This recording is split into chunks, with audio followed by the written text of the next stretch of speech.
Hello, everyone, and welcome to this month of March First Friday webinar. This month we have Jason Kilmer from University of Washington, Seattle. They'll be talking about their alcohol and other drug research. I do want to remind everyone that we do have a survey after that I'll be posting, and that you can go ahead and put your questions in the live question area, the chat area, and I will ask those to Jason as needed. But as of right now, I'm going to throw it over to Jason. Perfect. Thank you very much. First of all, thank you all for taking time on a Friday, and thanks to Andrew for the invitation. I'm going to try and build in as many times for questions as possible. I really want to make sure this meets your needs. At the University of Washington, I have a 50-50 split in my job. I'm an associate professor in Psychiatry and Behavioral Sciences, and I'm part of a team that for years has been doing research on college student alcohol use, marijuana use, other drug use, but I think importantly, excuse me, approaches how we work with students on those issues.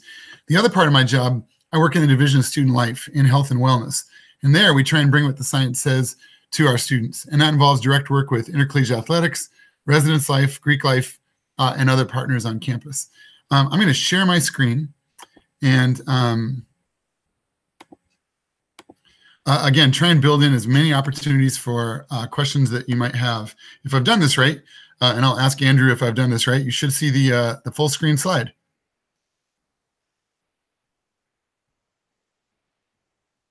Waiting for the answer if I've done this right. Andrew, I don't know if you're there, but I'm hoping to hear if this is going okay.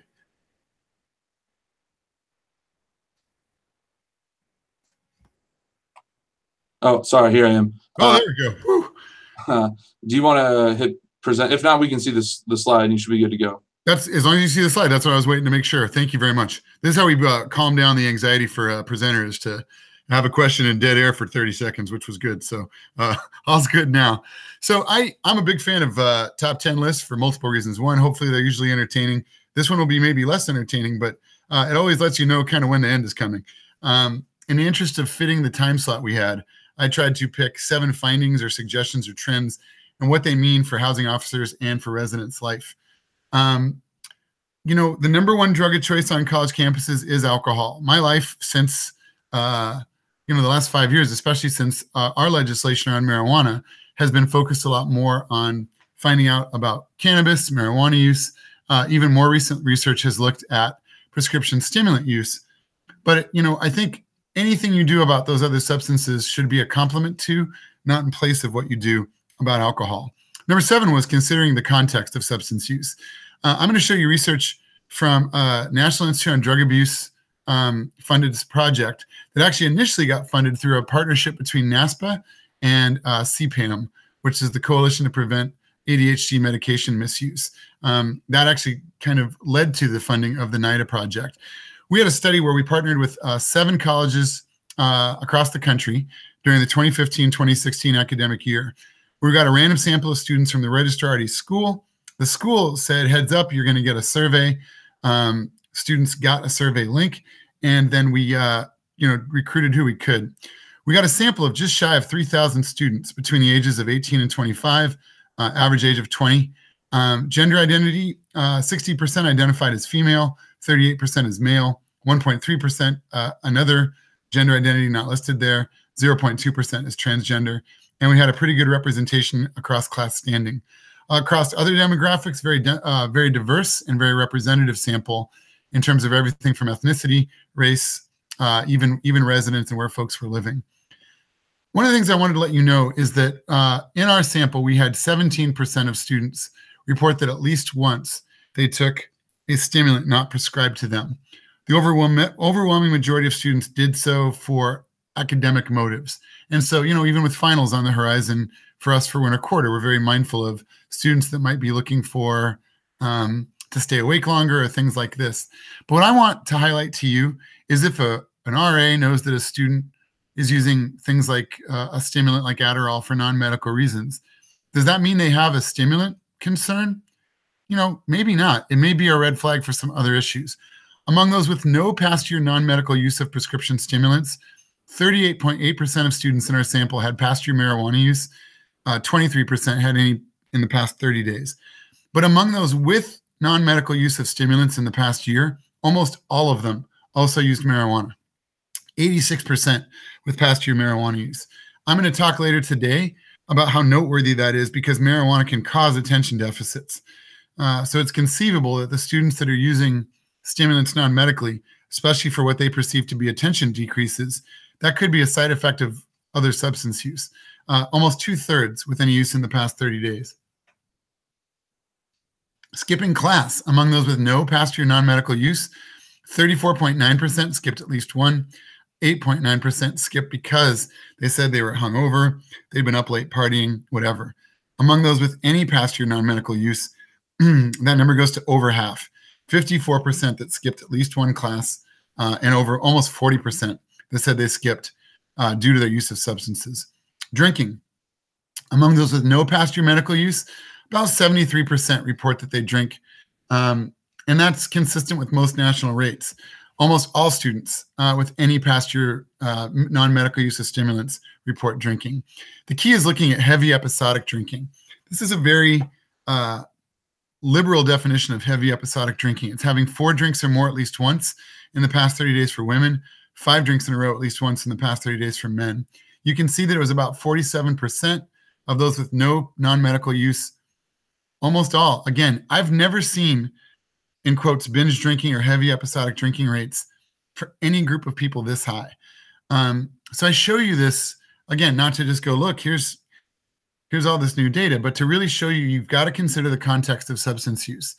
Hearing a student ask or acknowledge that they took stimulants at finals or midterms, again, probably doesn't necessarily mean that they have, in quotes, a stimulant use problem, but it could mean they've got lots of other stuff going on.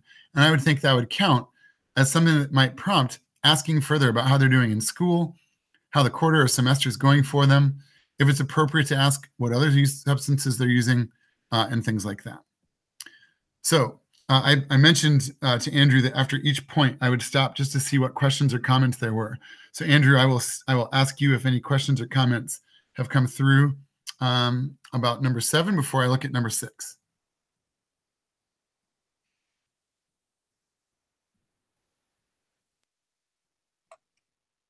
Does not look like there are any questions. Have you been moving slides? Because we're not seeing that up on our screen. I've been moving slides continually. Okay. We'll take it off presenter mode. There we go. That's all right. So presenter mode was not working, unfortunately.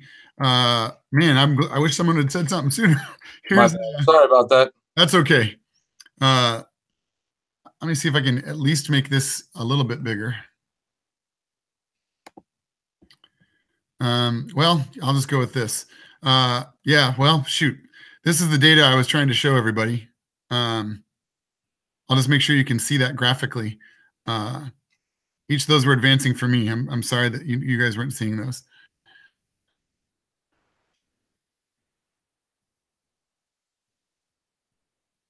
All right, so number 6, the main thing to understand too is that we've got students that have probably heard from family members that, oh, it's in quotes, just weed.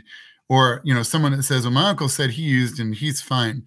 If you look at research from the, that speculates about THC content in the 70s, you saw THC content of maybe 1.5%, 2%. By the 80s, it was 2 to 3% THC.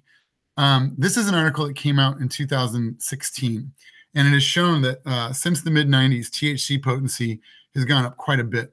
4% THC in the mid-90s, up to 6% by 2001. We were seeing double digits by 2008, and then some really, really high numbers. This is the Marijuana Impact Report that came out in the state of Washington in August. And obviously, since I'm not showing this as presentation, the animation is gone. So you'll just see the full reveal when I click on this next slide. But in 2016, THC content in the nation was 13%. One store in Seattle that was used as an example for this report, the average THC content was 21.6%. That's the average of what was available. That's not the average of what was sold. Concentrates, average potency was 55.85%. Average potency in Seattle is pushing 72%. If someone said to me for $10 million, what does the science say about marijuana in 2018 in your state and the college student brain, I mean, first, good job for having $10 million. But second, we have no idea. This is literally a drug that has never been researched. So, I saw a YouTube video yesterday where the ad that ran before was one of the truth campaigns for nicotine and tobacco, where they said tobacco companies have doubled nicotine to make them more addictive. Know the truth. And it's like, we have THC content going up, and that's not seeming to raise any eyebrows. And I think that from an addiction potential standpoint, from a safety standpoint, we have to be mindful of the fact this is content we've never seen before. So if your RAs have an education or prevention opportunity, if there are people on campus that do work around wellness or prevention, I think it's important to make sure people understand this is a very different substance now than even we saw 5 years ago. In states with legal marijuana, I know we've got partners from Canada on this webinar. If in states with legal marijuana, if potency is higher than we're seeing elsewhere, or in provinces where THC content is higher, I think it's important to be mindful of that as well. Trying to put Washington on this chart, the y-axis only goes to 14%. This is where we'd be. So I think, again, it's important for us to be mindful of that. So I will tag over yet again to Andrew to see if there were questions that came up or if there's anything else going on technological-wise that I should know about at this point.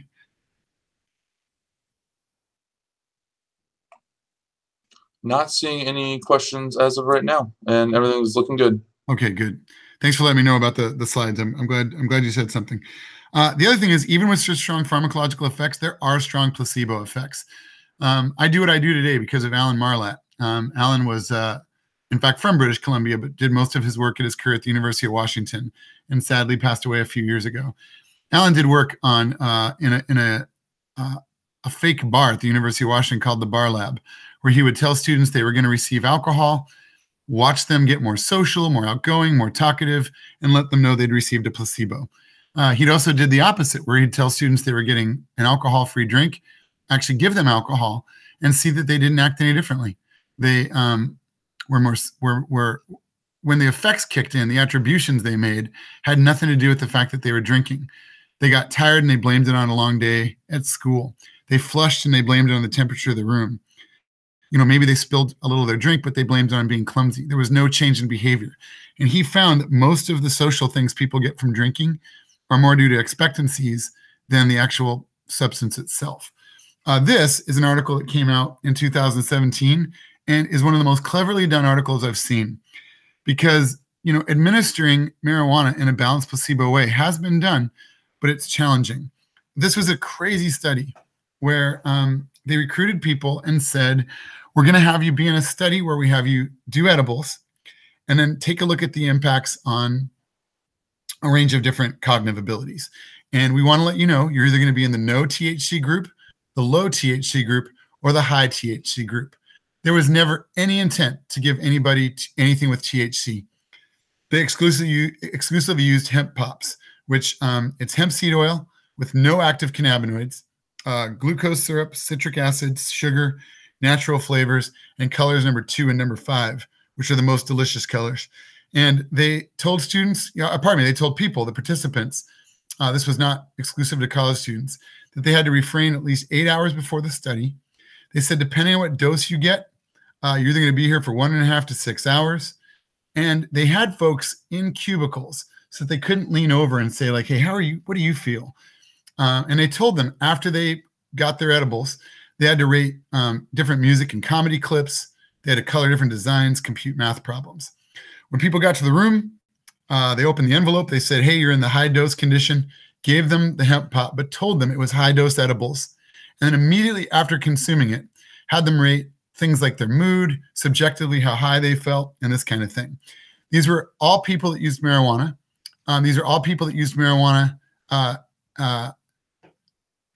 least monthly, including almost all of them had used at least weekly. They were just shy of 20 years of age, very relevant to us on college campuses. What was so amazing is that they found a significant impact on negative mood going away, and they found a significant impact on people reporting marijuana intoxication. These were not people that had never used before. These were not novel, people with experience. These were folks that had experience using cannabis. And this demonstrated there are very, very clear placebo effects. Think about why that's so important. When someone tells someone, well, sativa, that's more uplifting and energetic, but indica, that's more relaxing and calming. That sets the stage for planting a cognitive seed. And that plants the seed for needing to evaluate placebo effects. There was an article by Piomelli and Russo that said we would all prefer simple nostrums to explain complex systems, but this is futile and even potentially dangerous in the context of a psychoactive drug such as cannabis.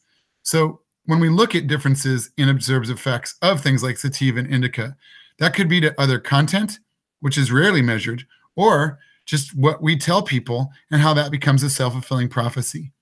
So I want you all to be aware of this when you think of your residents that say, well, if I use marijuana, it makes me more creative. Like, does it? Or is that a placebo effect? No different than people saying when I drink, it makes me more social. When I drink, it makes me more funny. Could that be an expectancy effect? And could that mean that that's a self-fulfilling prophecy? All right, so I will tag back over yet again to see what questions or comments came up, including from Andrew himself, before I keep moving forward. Give it just a second here to see if anything comes through. Doesn't look like I have a few questions for you at the end when you're all wrapped up, but I think we're good for now. Okay. Number 4, I do think be prepared to have clear policies about medical cannabis use, and if appropriate, to clarify some misconceptions. I hope no one mishears me. If someone has had medical cannabis recommended by a provider and they're using as recommended, then bless that person. That's not what I'm talking about. I want to be mindful of how many students on college campuses might be struggling with mental health, with other issues, and are declining referrals to counseling to our health center, because they're reporting medical marijuana use instead. It's really interesting. When you look, Dan Eisenberg is a researcher at Michigan that screened students for depression. And of those that met criteria and flagged for depression, he asked, do you feel like you need help? And 72% of them said, I feel like I need help. Only 36% of students that flagged for depression actually receive services of any kind. So the overwhelming majority of students are slipping through the cracks. So we do need to be mindful of, are there students that are struggling and are, in essence, trying to self-treat? And I want you to be aware of how complicated this can be. This came from an article looking at cannabis for epilepsy. And their conclusion was so strong, I can't say it any better than them. So I wanted to show you their conclusion. They said, at this time, there does seem to be a growing body of basic pharmacologic data suggesting there may be a role for CBD.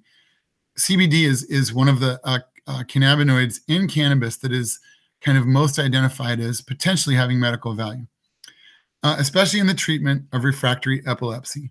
However, given the lack of well-controlled trials, we must also ask if we're getting ahead of ourselves. Clearly, this is an emotionally and politically charged issue. If this were any other uninvestigated pharmaceutical compound, would we feel as compelled to make the agent widely available before statistically valid and class 1 evidence was available for review?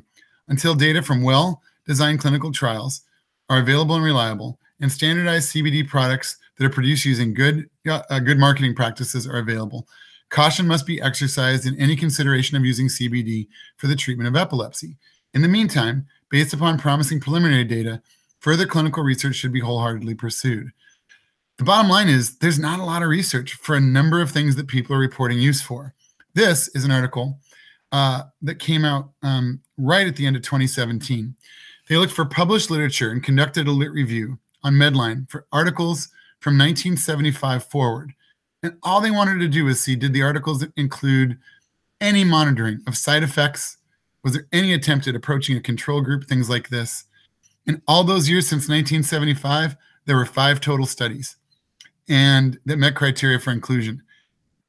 I don't mean to say that's it, but that's it. They pointed out that the challenges, at least in the United States, is that with the DEA scheduling cannabis as a Schedule I substance, that means there are no medically recognized uses for marijuana. So you don't tend to see lots of funding for studies evaluating potential medical benefits when there's federal guidelines that say there are no medical uses. There's also a lack of dosing guidelines. Ideally, research would need to find a dose that provides maximum relief with minimal side effects, but that's not been done. And as it is, optimal doses seem to vary from person to person. It's also the case that there are so many confounds. in a randomized controlled trial, you need to first make sure that people aren't self-selecting into a condition. I mean, I already just went over the research on placebos. So if someone says, well, I want medical marijuana for my blank because I heard it helps, there's a placebo effect potentially in place right there. Plus, a lot of times they're taking many other treatments. Yeah, I use this, and my herbalist told me to use this, plus I take this medication. Generalizability is challenging. In 3 of the 5 studies, they had less than 50 people. Trials need to be considered to look at differences in cannabinoid pharmacokinetics and pharmacodynamics among people, plus standardized and validated evaluation reporting of side effects has to happen. In their 5 studies, this is going to be hard to see since it's not in full screen mode, but every single study showed side effects. So when people say, well, this is just a plant, it's natural, when we're extracting anything, it stops being, in quotes, just the plant. And, there are these side effects, and particularly among college students, we need to be mindful of this. The other thing we need to be mindful of is there is a cannabis use disorder. I get asked weekly, is weed addictive? Yes. And there are clear criteria for a cannabis use disorder. In the DSM-5, in 2013, it was the first time ever that there were clear criteria for a cannabis withdrawal syndrome. I want to show you that a colleague of mine, Christine Lee, asked incoming first-year students why they use marijuana. And they said lots of reasons. And I apologize if this is hard to see, not in full screen mode. They said it's fun. They said lots of good things, like it's fun. I like getting high, helps me bond with my friends, helps me when I'm bored, makes everyday experiences more fun. Music sounds better. It's cool. Helps me celebrate. But they also said things like it helps me relax. It helps me sleep. Helps me cope when I'm depressed. Helps me relieve stress. Helps when my appetite sucks. Helps me reduce anxiety. Helps when I have physical pain. Helps when I have a headache. What, my friends, are the criteria for cannabis withdrawal? Well, they include anxiety, sleep problems, appetite problems, depressed mood, and headaches. So we need to know how many of our students might be reporting medical marijuana use when they're actually managing withdrawal symptoms. If a student tells you, I know it helps my depression, and you ask, how do you know? Well, if they say I use weed every day and I took 3 days off and my depression was terrible, but then I used and it made my depression get better. That's not medical marijuana for depression. That's managing withdrawal symptoms. And that means that when they stop, it makes their withdrawal happen. When they resume, it makes withdrawal come back or go away.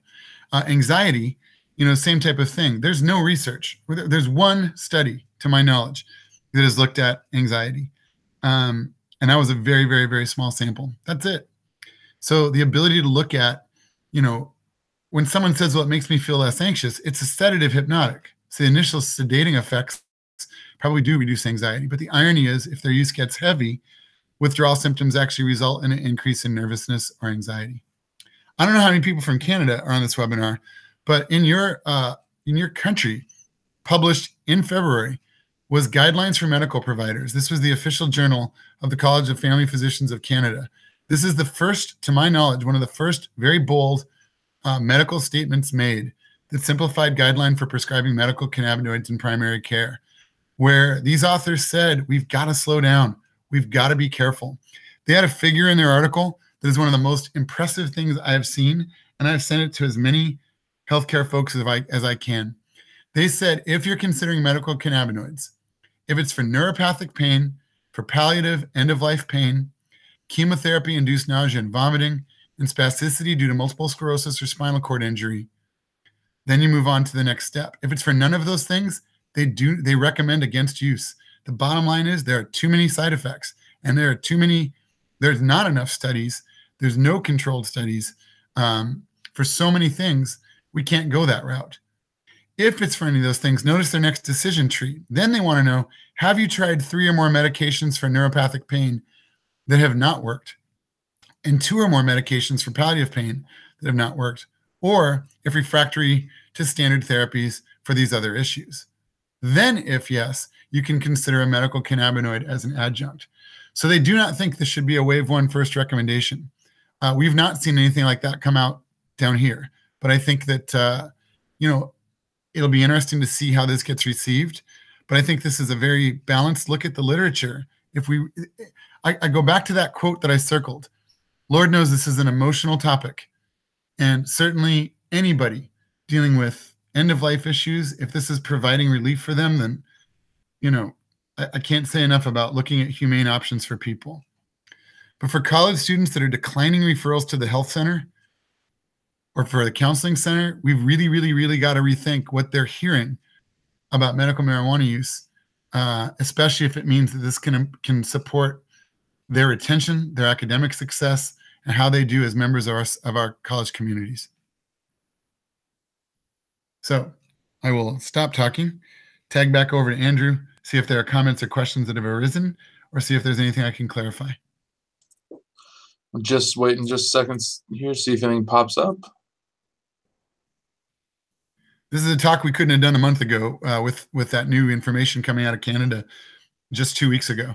But I don't know how much news that made all over the place, but in my world, that got a lot of attention. And it was really interesting to see just, again, how thorough they looked at making an empirical argument over more of an emotional argument.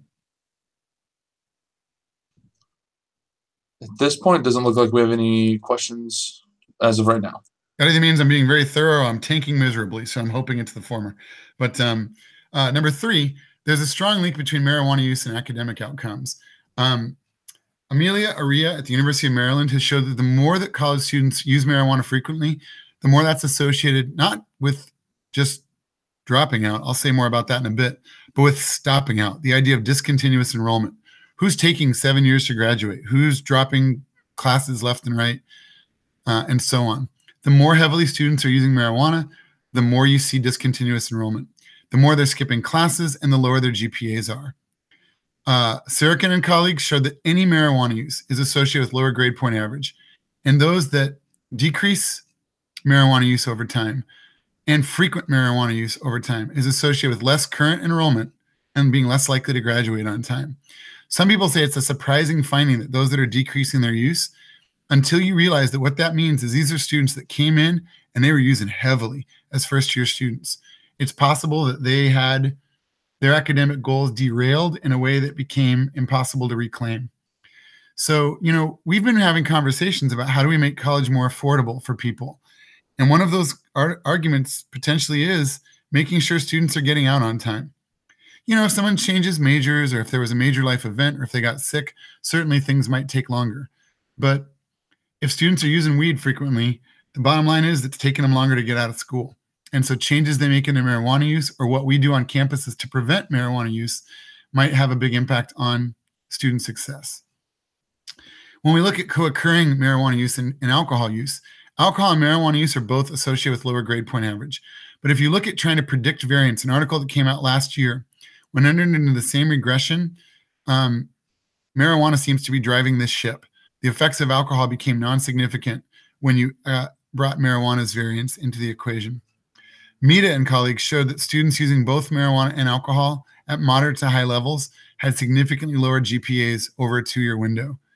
Those that moderated their use or actually stopped their use, though, did tend to improve their grade point average. So the main thing is to understand the impact on attention, concentration, and memory. Without the ability to do animation here, my reveal is gone. But I will show you that when people use marijuana, the hippocampus is the part of the brain that affects attention, concentration, and memory, among other things, motivation as well. But the neurons in the hippocampus get suppressed when people use marijuana. What does that mean? It means the neurotransmitters fire, but they fire at a rate that's lower and slower than they could or should be firing. Harrison Pope is a researcher who 20 years ago said, I want to measure the impact of that with college students. He said, I don't want to get students crazy high, make them take a test and see what it did to their cognitive abilities. He said, I want students to use, and I want to test them a day later.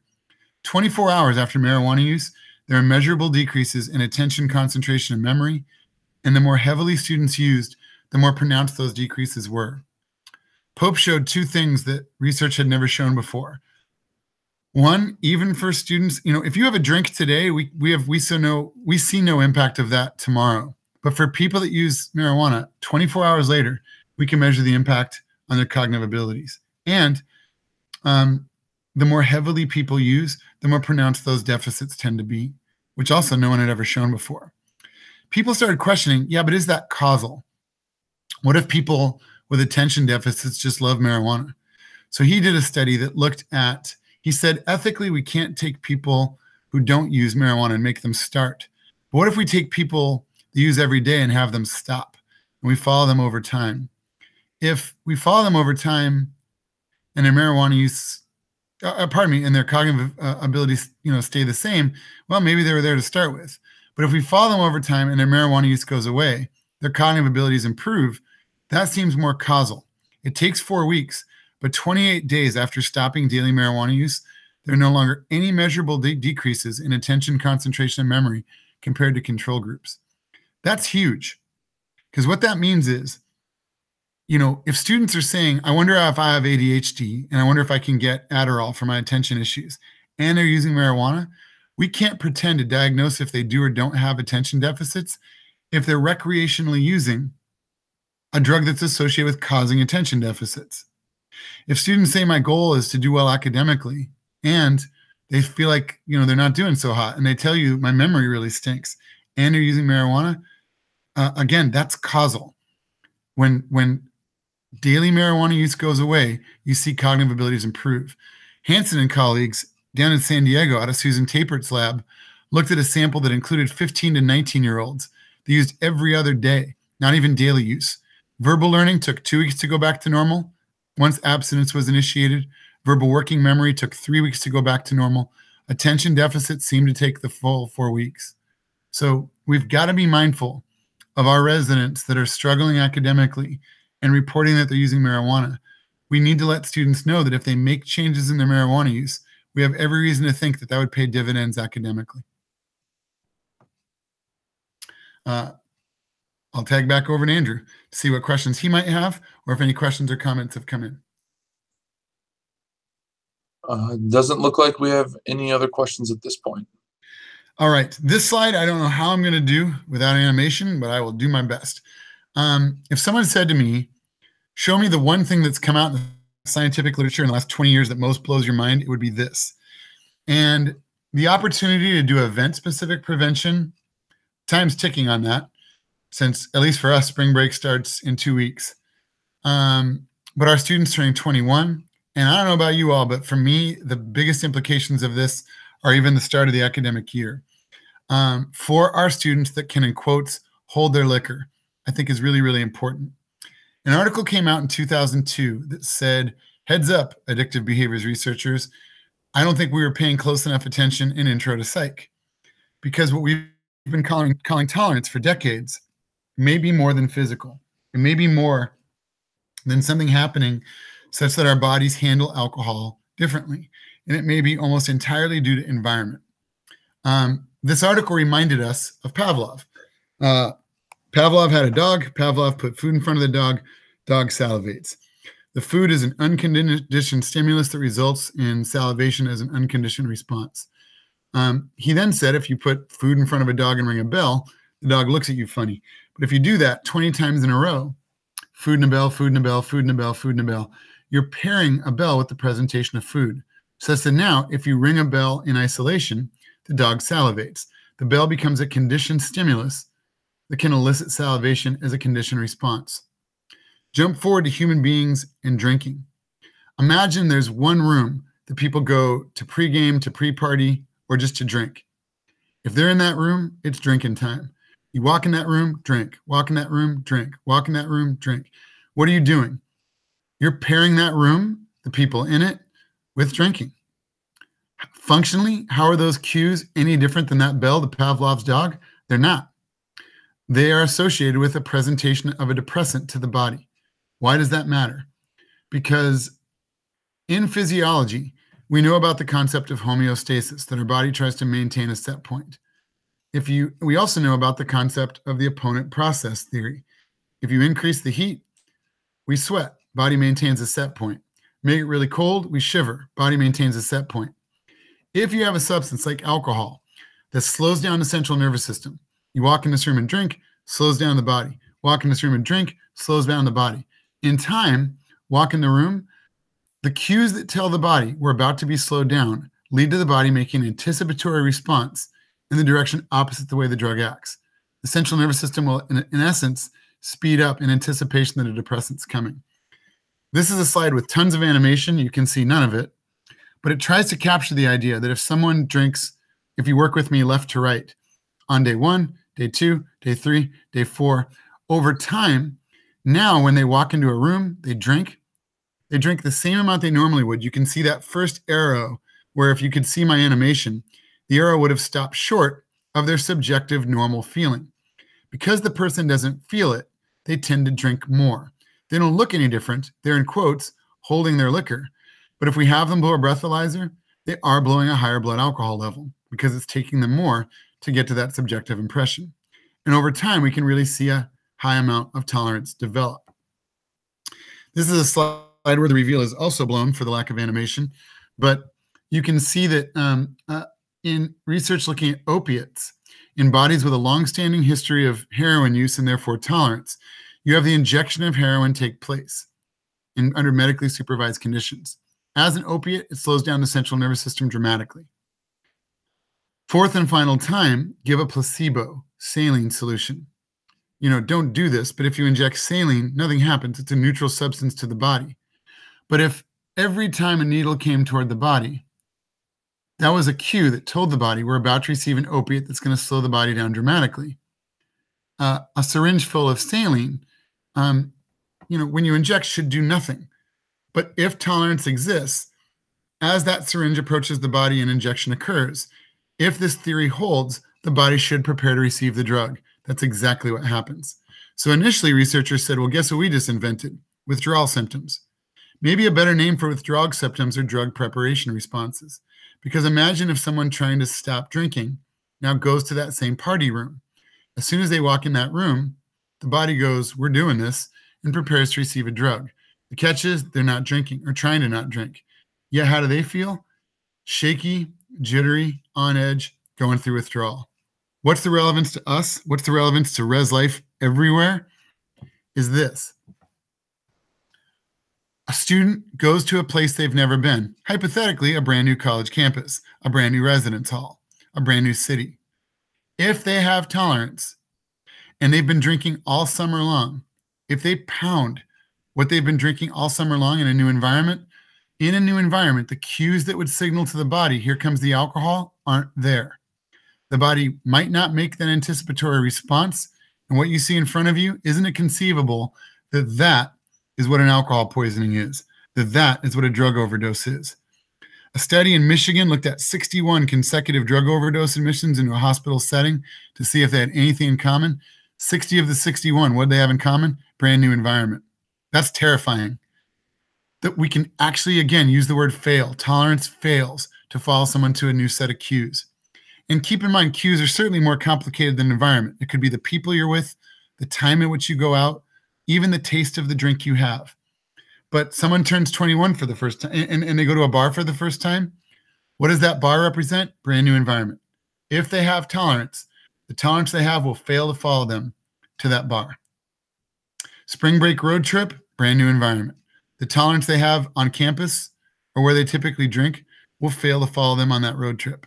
I'll say again, this terrifies me about the fall because all of our incoming first-year students, what our campus represents to them is a brand new environment. We want our non-drinkers and those who make the choice to drink but don't have tolerance to be aware of this as they look out for their peers who do have tolerance. Because if people are like, why is that person freaking out? They always drink that much. That much in a new environment could be devastating. If people feel like they can, in quotes, hold their liquor, they have to be aware of this. Because what that means is being in a new environment, they need to slow down, not go back to what they normally do. And if they always drink X number of drinks, consider cutting X number of drinks in half because it could hit them just as hard, if not harder. Research out of Canada showed that students, even taste is a cue. If you have a favorite drink and you're like, yum, there it is, that signals to the body, here comes my favorite drink. They did a research with Canadian college students who felt like they were, could hold their liquor and who had and who certainly enjoyed beer. They looked at one drink that looked, tasted, smelled like beer, another drink of the same size, same alcohol by volume, but that was bright blue and really pepperminty. Students who drank the blue drink said, I feel like this is hitting me harder than the other drink, Subjectively, it hit them harder. Objectively, they even showed greater signs of impairment. In other words, the familiar taste and smell cue of a drink that was beer-like led to the body making an anticipatory response. A novel beverage of the same potency, it didn't signal those taste and smell cues and therefore hit them harder. So we talk about the situational specificity of tolerance, such that if alcohol is presented in a manner divorced from usual stimuli, the effects of the alcohol are enhanced. So again, think about what this means for spring break, 21st birthdays, Halloween, students studying abroad. This is research that, to me, I've tried to play a part of how do we translate this to people. But we still need to research ways to incorporate this into prevention and intervention efforts, both for bystanders and for those who make the choice to drink themselves. So again, my apologies that animation's not working for whatever reason through this platform, but I hope that still made sense. I will, before I hit my final part, tag back over to Andrew to see if there were questions or comments that came through. I guess I had one quick question. Is this, would you say, is there any research or similarities between cannabis use and alcohol use that you just talked about?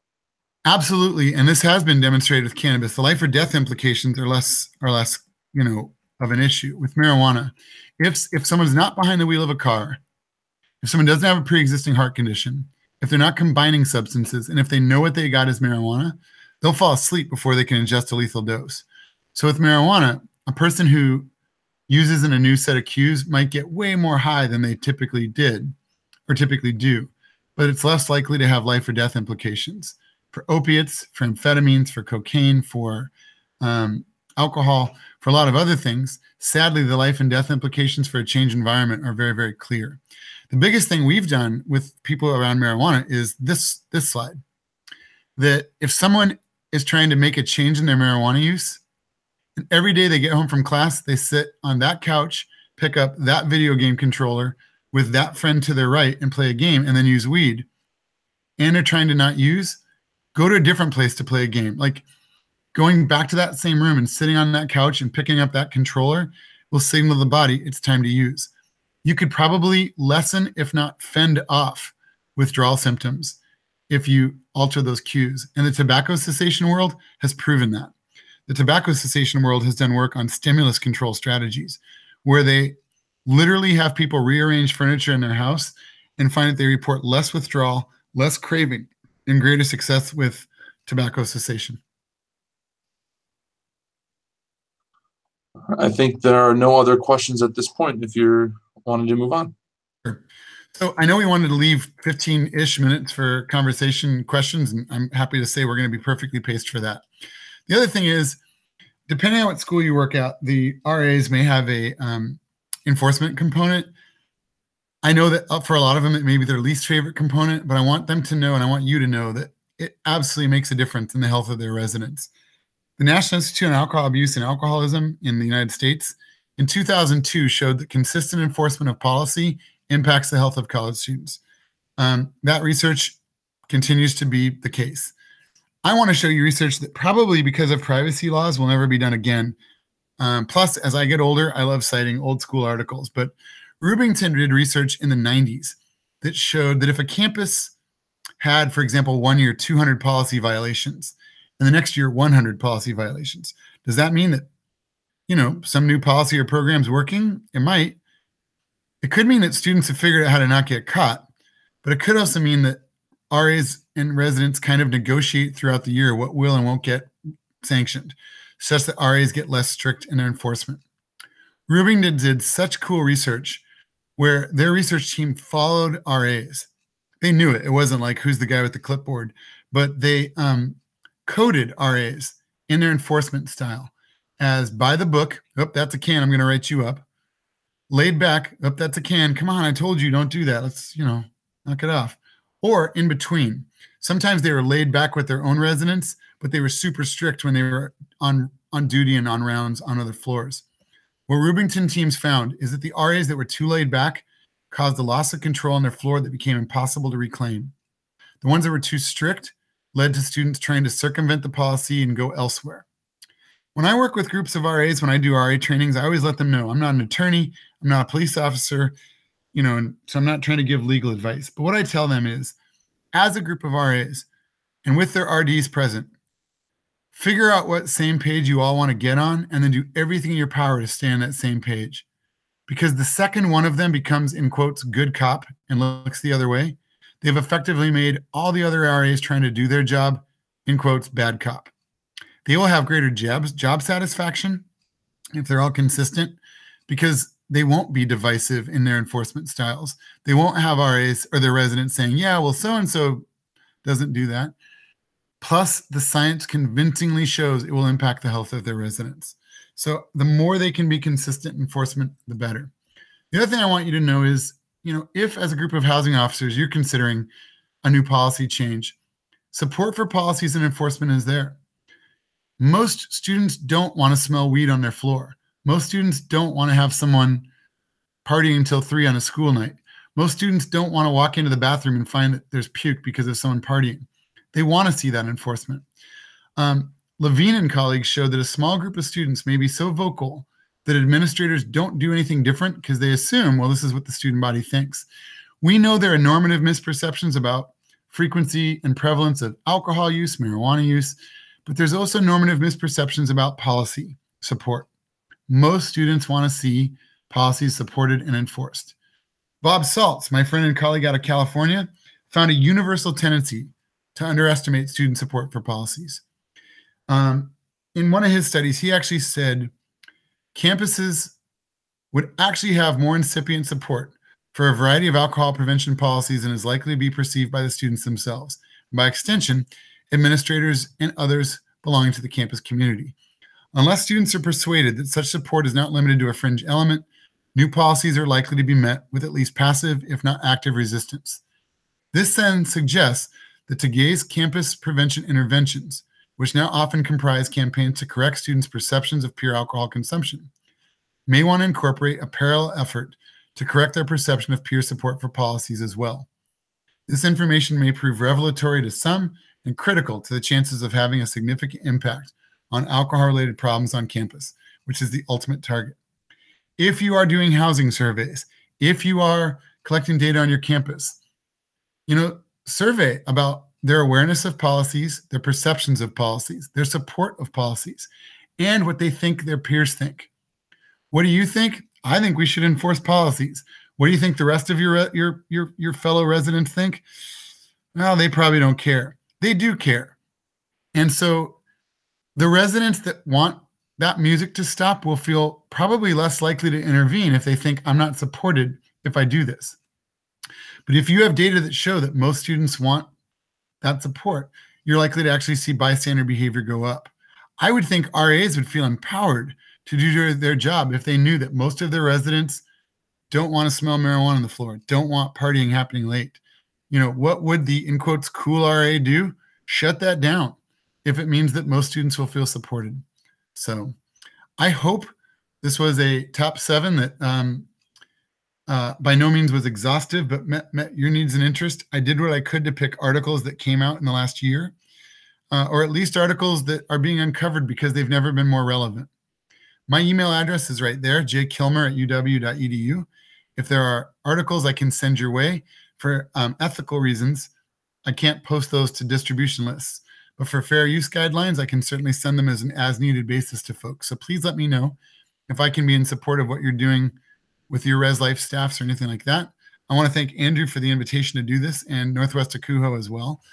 I will stop sharing my slides and tag back over to Andrew. All right. So we did have one question pop up here that we would like to ask. What educational programming practices are there to change behavior, or if you have any suggestions? I'll ask you to reread that, since if I did this right, I've stopped sharing and you should see my video now. Did that work? That is correct. We do see you. All right. If you could reread the question, that would be great. Yes. What educational programming practices are there to change behavior, or suggestions that you have? The big number one suggestion I would have is to look at the College Alcohol Intervention Matrix. If you Google NIAAA, so NIAAA, and then College AIM, AIM, it came out September of 2015. It's a review of almost 60 individually focused and environmentally focused strategies, both individually focused and environmentally focused strategies, and they're rated based on their relative effectiveness. There are 8 individually focused strategies in the higher effective row, and looking at any one of those would be ideal. Probably the most well-studied is Basics Brief Alcohol Screening and Intervention for College Students. Other programs like the Alcohol Skills Training Program. There are web-based commercially available products.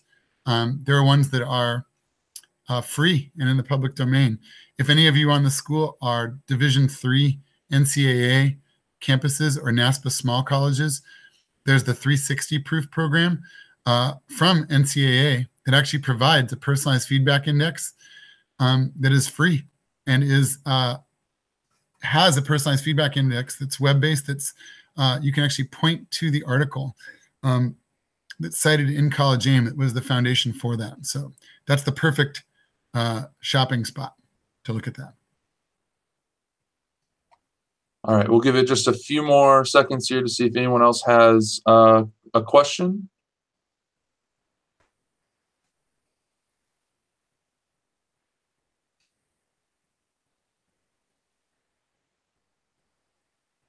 So it does not look like we have any more. Jason did leave his email up there at the end, so if you do have more questions, you could email him directly. But we do want to thank you again for presenting today. For everyone else, I did leave the assessment survey in the chat. If you'd like to fill that out, that'd be great. And then we will see you next month. Thank you, everyone. Thanks, everybody.